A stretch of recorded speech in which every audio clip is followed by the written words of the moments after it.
బైబిల్లో ఒక మాట ఉంది, మరణాత అని ఉంది. మరణాత అంటే అర్థం ఏంటి? ప్రభు వచ్చునుగాక, అంతేనా?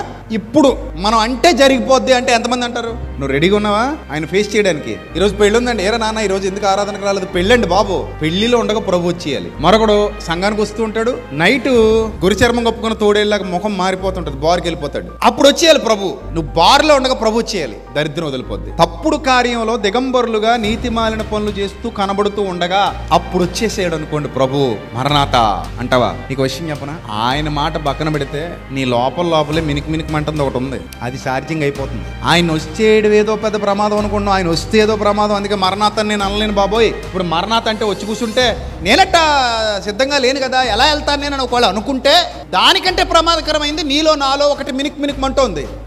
నరుని ఆత్మ యెహోవా పెట్టిన దీపము, అది ఎప్పుడు ఆరిపోద్దో టిక్ టిక్ మంటది. అప్పుడు ఇక్కడ ఉన్న చోట నుంచే వెళ్ళిపోతాం. రెండు ఒకటే, ప్రభువు వచ్చినా మనం వెళ్ళినా రెండు ఒకటే. ప్రియమైన దేవుని సంగమా, ఇంత గొప్ప సత్యాన్ని దేవుడు మనకు వినిపింపజేస్తున్నాడు సంఘములో కూర్చుండబెట్టి.